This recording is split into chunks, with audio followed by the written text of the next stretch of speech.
The biggest thing what we found out is we're looking at NP and K issues, but specifically when applications are going on, if they're doing a fall, a spring. What we have seen is that about 54% of every application is getting a field is getting put on with anhydrous ammonia.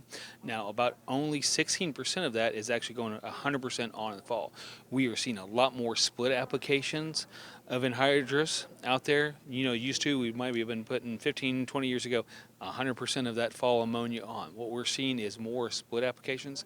Other thing we are seeing that is good is that 97% of those applications are getting an inhibitor put on with those fall applications. The ones in the fall. Yep. Okay. All right. What else did the survey ask? A lot of what's going on with P questions and K questions. Are we doing variable rate? Are we doing a single spread? Are we doing a twin spread?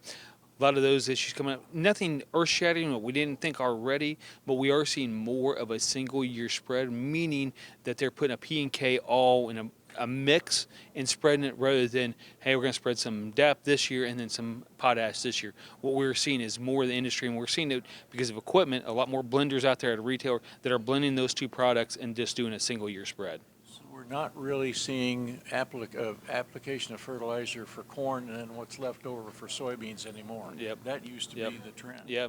So it is definitely, and what we're also seeing, and I think it has changed in the last 10, 15 years. I can see on our own farming operation, we are seeing a lot less corn on corn acres. It is going back to a corn soy rotation, but we're also seeing, especially in southern Illinois, we're starting to see a lot more wheat acres and a double crop soybean acres that is growing down there. And we're actually seeing it down in the southern part of the tip of Illinois that there's some guys that are just going to a wheat double crop rotation, just economics. They think that it's a better for their on that ground to go in that rotation. Okay. Farmers are certainly concerned right now about getting potash, phosphate, things that have to be imported. Yeah.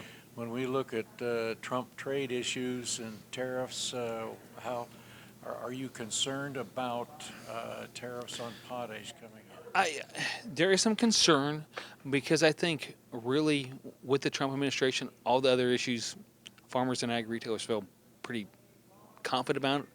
On other issues, this is the one issue that has been talked about the most, literally in the side hallways here at this convention, is what happens. TFI, or the Fertilizer Institute, said yesterday that 98% of the potash that comes in the United States is coming out of Canada. So if there's any kind of tariff that comes out that's put on Canada on that, that could be earth-shattering in a lot of ways because we get so much potash out of Canada. And we've done tours with our board and other members to talk about Western Canada, how much. And because one of the biggest issues we were dealing with last year was the rail strike. When Canada talked about a rail strike, it affects us. I don't think farmers realize how much of that potash is coming out of Canada. They've always been a good trading partner with us. But again, with Trump just having those conversations, and he's never said, hey, we're going to do it on potash. But we are at least hearing, we're actually talking with the new administration about that. Other commodity groups they've never laid out a detail of what that is. It's just, I think, again, a lot with Trump is just tossing out there, fishing to see what might stick, and then go with it from there. Are any of your members in the Illinois Fertilizer and Chemical Association, the applicators, are they concerned about losing personnel as far as deporting people? I'm sure there's probably some employees that may be subject to that. Yeah.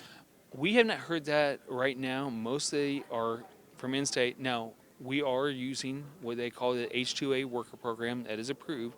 So I don't think it won't affect us near as much as other industries. We're not hearing that.